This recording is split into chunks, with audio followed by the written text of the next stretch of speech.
सुंदर काशीपुरी नगरी में एक अति निर्धन ब्राह्मण रहता था। वह भूख और प्यास से बेचैन हुआ नित्य ही पृथ्वी पर घूमता था। ब्राह्मणों को प्रेम करने वाले भगवान ने ब्राह्मण को दुखी देखकर बूढ़े ब्राह्मण का रूप उसके पास जाकर आदर से पूछा, हे नित्य दुखी हुए पृथ्वी पर क्यों घूमता है? हे श्रेष्ठ ब्राह्मण, यह सब मुझसे कहो, मैं भी सुनना चाहता हूँ। ब्राह्मण बोला, मैं बहुत ही निर्धन ब्राह्मण हूँ, भिक्षा के लिए पृथ्वी पर फिरता हूँ। हे भगवान, यदि आप इसका उपाय जानते हो तो कृपा करके मुझसे कहो।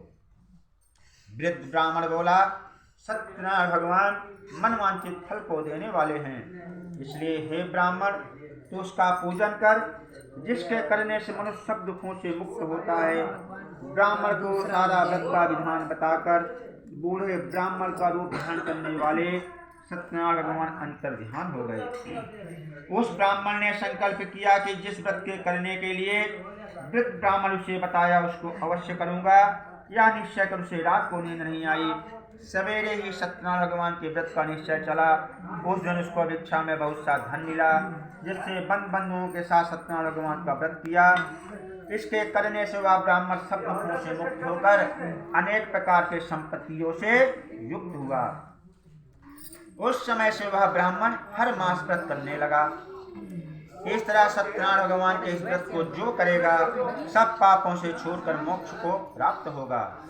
आगे जो पृथ्वी पर भगवान सत्यनारायण का व्रत करेगा वह मनुष्य सब दुखों से छूट जाएगा। इस तरह नारद जी से नारायण का कहा हुआ व्रत मैंने तुमसे कहा। हे और क्या कहूँ? ऋषि बोले, हे मुनीश्वर, संसार में इस ब्राह्मण से सुनकर किस किसने इस व्रत को किया, हम सब विस्तार पूर्वक सुनना चाहते हैं। इसके लिए हमारे मन में श्रद्धा है। सूत जी बोले, हे मुनियों, जिसने इस व्रत को किया सुनो। एक समय ब्राह्मण धन ईश्वर के अनुरूप बंधुओं के साथ व्रत वह पूजन कर रहा था। उसी समय एक लकड़ी बेचने वाला बूढ़ा आया और बाहर लकड़ियों को रखकर ब्राह्मण के मकान में गया।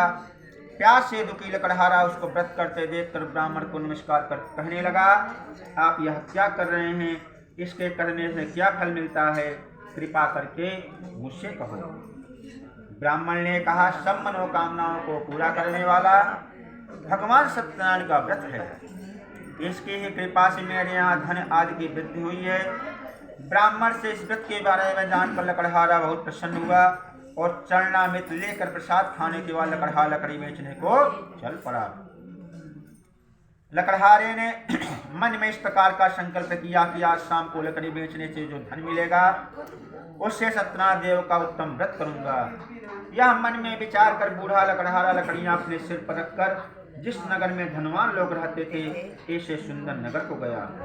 रोज रोज उन लकड़ियों का दाम पहले से चौगुना मिला। तब बूढ़ा लकड़ा धन पुत्र आज युक्त हुआ।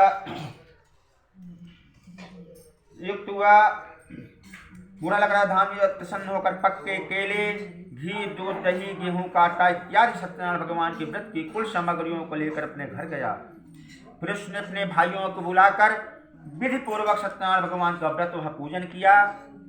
उस व्रत के प्रभाव से बूढ़ा लकड़ा धनपुत्र आज से युक्त हुआ और संसार के समक्ष सुख भोगकर अंत में वैकुंठ को चला गया। बोल सत्यनारायण भगवान की जय। सत्यनारायण अध्याय संपूर्ण बोल वृंदावन बिहारी लाल की जय।